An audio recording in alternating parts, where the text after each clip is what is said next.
শৈশবে জুস খেতে চাওয়ার স্বপ্ন পূরণ করতে পারত না ফ্যামিলি। সেই ছেলে আজ ইচ্ছা করলে কয়েকশো জুস কোম্পানি নিজে খুলতে পারবে। এদিকে খাটো হওয়ার কারণে যাকে শুনতে হয় অপমানজনক কথাবার্তা, সেই তিনি এনে দিলেন সম্মানের পানপাত্র।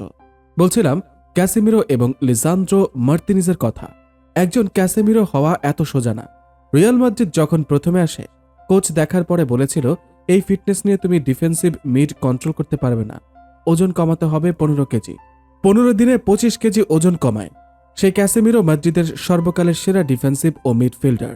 বর্তমান বিশ্বের কোনো যুক্তিতর্ক ছাড়াই সেরা ডিফেন্সিভ ও মিডফিল্ডার তিনি। একজন ডিফেন্সিভ মিডফিল্ডার যে ডিফেন্ডারদের সাথে ডিফেন্স সামলায়, আবার প্রয়োজনে স্কোর করে দলকে জয় এনে দেয়। একজন অলরাউন্ডার। ইউনাইটেডের চেহারাই বদলে দিয়েছে ক্যাসেমিরো। সেরা সাইনিং ছিল ওই ট্রান্সফারের। ক্যারাবাও কাপের ফাইনালে স্কোর করে প্লেয়ার অফ দ্য ম্যাচ হয়েছেন ট্যাং। সিজনের শুরুটা তাদের সুন্দরভাবে শুরু হয়নি।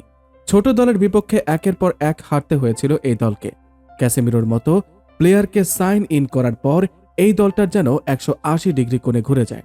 লিগ টাইটেল রেস, ইউরোপা লিগে তো আছেই, তবে প্রায় অনেক বছর পর এই দলটার ফ্যানদের একটা হলেও শিরোপা উপহার দিতে পেরেছেন।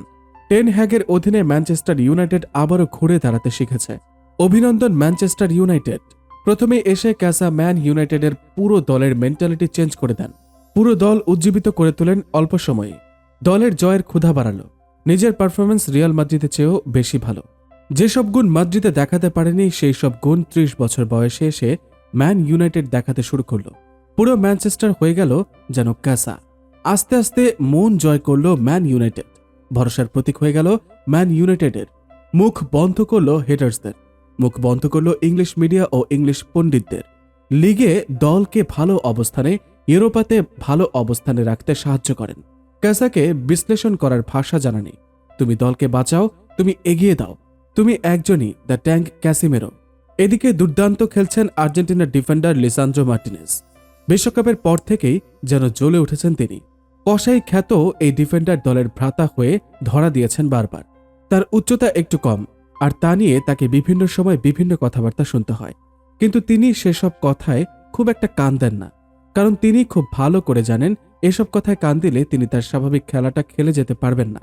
তাই তো তিনি বলেন, যারা এসব কথা বলে আমি তাদের মুখ বন্ধ করতে পারবো না, কিন্তু আমি চাইলে তাদেরকে একটা কথা বলতে পারি, আর সেটা হলো আমি খাটো। এখানে আমার কিছু করার নেই। সৃষ্টিকর্তাই আমাকে এভাবে বানিয়েছেন। কিন্তু যারা আমার এসব নিয়ে কথা বলে, তাদের উচিত আমার খেলা নিয়ে কথা বলা। আমি লম্বা কি খাটো এসব কথা কারো জীবনে খুব একটা প্রভাব ফেলবে না। নিন্দুক এমন কথা বললে কি হবে? ভক্তরা তাকে দিয়েছেন প্রাণ ভরা ভালোবাসা, আর সেই ভালোবাসার বিনিময়ে তিনি দিয়ে যাচ্ছেন প্রতিদান। অবদান রাখছেন একের পর এক গুরুত্বপূর্ণ ম্যাচে। তার অসামান্য পারফরমেন্সেই দল এখনও টিকে আছে ইউরোপাতে, টিকে আছে লিগ জয়ের রেসে, জিতে নিয়েছে EFL। তাই বলাই যায়, ক্যাসে এবং মার্তিনেজ এই দুই তারকা যদি আসলেই ফর্মে থাকেন, তবে ম্যানচেস্টার ফিরে পেতে পারে তাদের হারানো গৌরব।